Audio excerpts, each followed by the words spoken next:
Hi everyone, this is Sunette, and in this video we're going to have a look at a particular case study which many may be able to relate to. And this case study is about an individual who has over time developed an extensive, burdensome relationship to money. And burdensome meaning, living almost in constant petrification, fear, worry, anxiety, stress, and conditions in their life, did allow for, those type of emotional reactions to arise within them in relation to always struggling to find a job, making ends meet, surviving, day by day. But until eventually the individual did get a job and made enough income to be able to make it through the day, through each month. Their basic needs were attended to.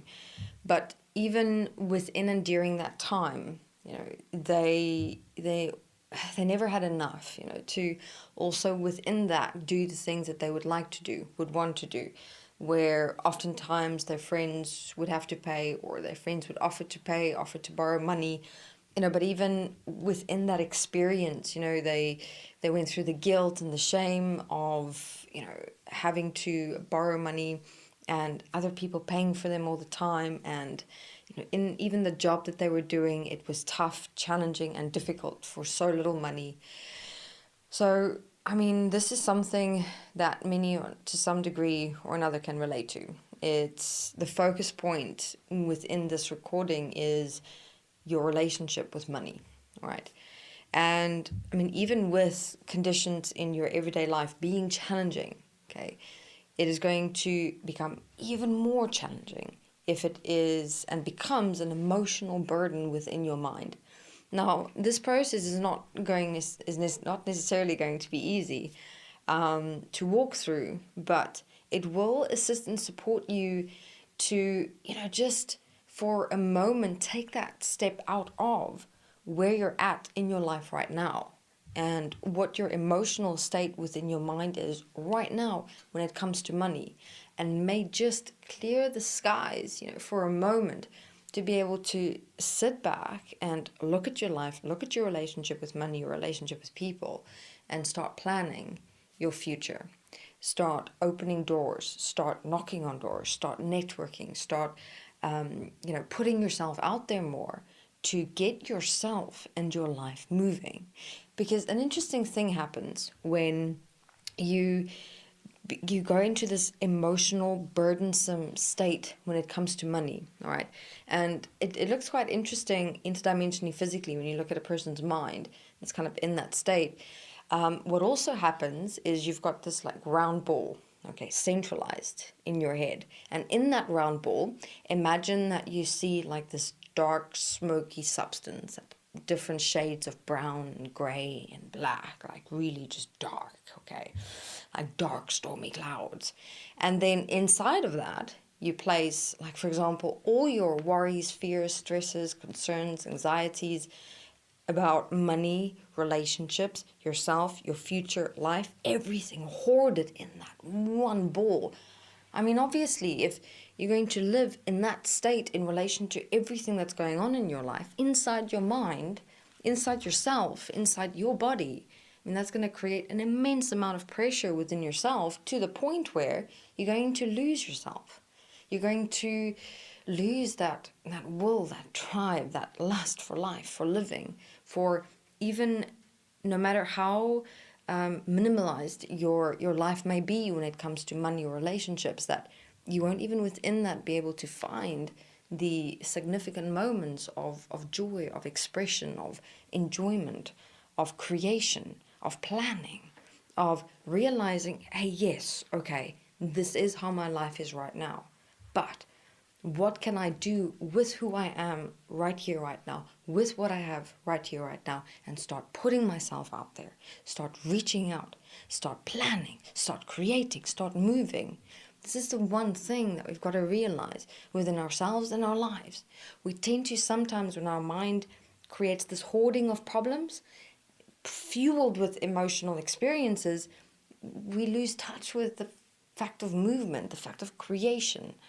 Right, so this is the one point that I'd like to assist and support everyone to get in touch with, to get back to reconnect with, is that part of yourself that just, drops down, comes back to earth, from that stormy cloud of problems that you've been in your mind, and start having a look at what can you do with yourself and your life. All right, so step one is what I'd suggest, and this is important to also understand in how the mind works when it starts hoarding problems. It's like one thing comes into that ball, and then the next thing, and the next, and the next. It becomes like this black hole inside yourself that just sucks in problems and blows everything out of proportion, and in that you lose yourself. Right, so we need to get you back to yourself. It's not that yourself is lost, just more suppressed. Okay.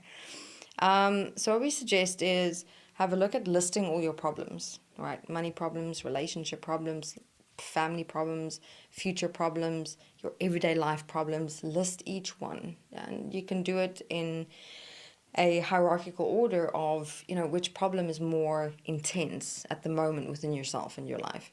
And take those problems one by one, asking yourself, how am I going to resolve this?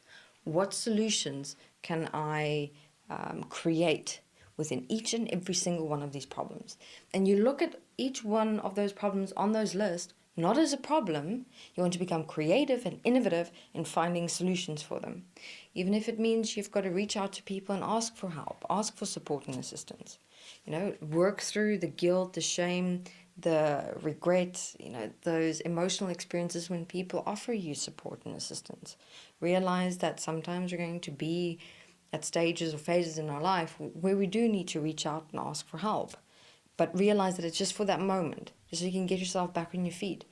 When your friend does offer money, for example, tell them, thank you, I will accept this offer, but this is my plan. This is how I'm going to be working with this money. This is how I'm going to be using it. This is my goal. This is what I want to reach. All right. So it's like you've got to take that breath, take that step back and start planning your life. Start creating your life. Start putting yourself out there. Get moving. Don't accept and allow your mind to just hoard problems and throw all emotional experiences in there. That's where you lose touch with yourself, with the ability to actually direct and create yourself and your life. It may only seem impossible. It may only seem like, you got this little voice in your head coming up saying, oh no, it's useless. Where am I going to go? What am I going to do? I've got nothing. I've got no one. That little voice, that's coming from that horde of problems and emotional energy that's taking over your mind, that's taken over yourself. The voice that's supposed to come up within you is, no, till here no further. I'm going to do something about this. I'm going to find solutions. I'm going to get myself out of this experience that I've created for myself in my life in this given time. All right, so this then here for this video to assist and support those, with an experience where you find yourself in your mind and your life at a point where your relationship to money especially had become so emotionally burdensome. First step is to get yourself out of that emotional energy. List your problems, create solutions, make it real, write it down, make it practical, network, put yourself out there, get yourself moving, because it's the only way your life and yourself is going to change if you actually take that first step. All right, thank you very much.